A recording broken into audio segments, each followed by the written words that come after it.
Peringatan, animasi ini dibuat dengan tujuan sharing pengalaman pribadi sang pengirim cerita. Dimohon untuk menghargai cerita tanpa menyudutkan beberapa pihak. Selamat menikmati. Hei hei hei. Tak kenal maka tak sayang. Kenalin, gua Ridwan. Kali ini gue mau cerita. Tapi bukan tentang gue ya, tapi tentang keluarga gue nih. So, gue harap kalian bisa belajar dari kisah ini. Jadi gini, ceritanya di keluarga besar gue tuh dari keturunan kakek, khususnya om-om gue, semuanya dikaruniain bakat buat jadi pengusaha sukses. Apalagi mereka punya anak-anak yang banyak juga. Jadi kalau misal kumpul keluarga tuh rame banget gitu. Nah, kebetulan salah satu bibi gue yang paling tua, sebut aja namanya Tina. Dia dulu nikah di umur yang masih muda. Jadi anak cowoknya yang pertama nih, sebut aja ya lah namanya Rian. Tuh jadi sepupu gue yang paling tua. Karena umurnya yang gak jauh beda sama om-om gue, mereka tumbuh dari kecil sampai dewasa bareng. Bahkan sukses jadi pengusaha juga bareng. Ya, lagi-lagi karena mereka ini umurnya gak jauh beda, sepantaran gitu. For your information, gue manggil sepupu gue ini Mas Rian. Sebenarnya kalau boleh jujur, Mas Rian nih baik orangnya. Tapi dikit. Intinya dia punya sifat yang bikin gue dan keluarga besar gedek. Yap, sifat sombongnya. Nauzubillah, bikin gue ngelus dada. Yang bikin kesel lagi, dia tuh orangnya gak punya urat malu gitu. Kalau ngomong suka teriak-teriak kayak Tarzan. Padahal lawan bicaranya gak jauh. Terus dia juga suka ikut campur masalah orang lain. Ya, kan jadinya malah ganggu ya. Ya, overall kalau bisa gue kasih rating mah ini minus bintang 5 dah. Bahkan anak-anaknya suka malu sendiri sama gelagat bapaknya nih. Nah, setahun lalu ada satu om gue, sebut aja namanya Anwar. Dia orangnya dermawan banget tuh. Rajin ibadah, suka sedekah. Pokoknya Om Anwar nih di mata keluarga besar tuh baik banget. FYI, dia punya 2 anak cewek dan 2 anak cowok. Nah, yang cewek yang paling tua, si Siska nih udah nikah. Dan yang satu lagi, si Yuna, dideketin sama cowok, namanya Ardi. Kebetulan juga si Ardi nih anaknya Mas Rian. Ya, bisa dibilang ini kalau pacaran mah sepersepupuan gitu deh. For your information, di Islam gak masalah ya kalau punya hubungan asmara antar sepupu. Nah, masalah dimulai dari sini. Waktu itu Om Anwar sayangnya meninggal karena sakit. Apalagi waktu itu COVID lagi tinggi-tingginya. Semua orang di keluarga besar, termasuk gua juga pun terpukul. Merasa sedih kehilangan sosok yang baik kayak dia. Sepeninggal Om Anwar, hubungan Ardi sama Yuna mulai merenggang nih. Beberapa minggu kemudian, saat lagi sholat berjamaah di masjid, kebetulan ustadz yang biasa jadi imam gak bisa datang karena harus ngisi ceramah di tempat lain. Nah, pas banget di situ ada menantunya Om Anwar, sebut aja Mas Randy. Akhirnya majulah Mas Randy sebagai imam. Di belakangnya ada Mas Rian jadi makmum. Kocaknya nih, dia ngerasa gak terima gitu diimamin. Selesai sholat, Mas Rian nih ngomong ke menantunya Om Anwar dengan suara lantang di depan orang-orang. Lu kok jadi imam sih? Lu tuh gak boleh, lu kan fasik.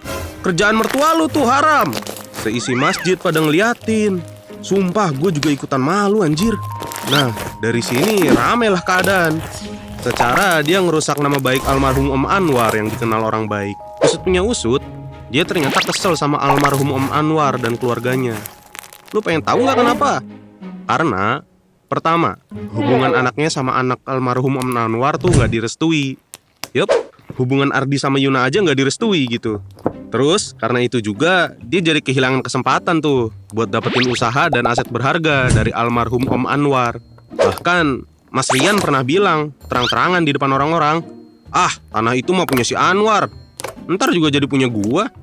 Tapi, begitu almarhum meninggal, usaha sama aset-aset dia dipegang sama menantunya ini. Ya, yang memang bisa dipercaya orangnya. Jadi intinya, Mas Rian nih gak terima gitu.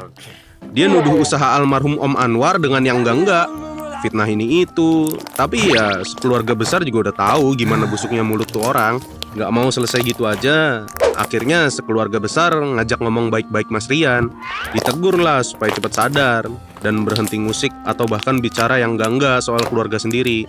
Kita semua cuma pengen akur supaya hubungan antara sepupu dan saudara lain jadi lebih berkah gitu.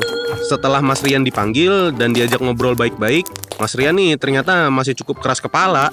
Katanya nih, loh kok ini jadi serius ya? Itu saya cuma bercanda kok. Gak maksud apa-apa, jangan kebawa emosi ah.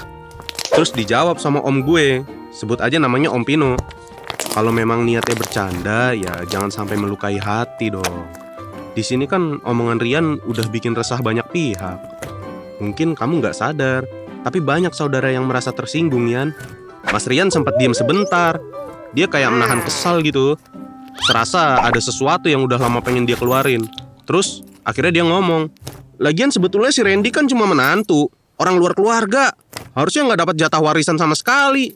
Sudah. Akhirnya dia menunjukkan sendiri kebusukannya tuh.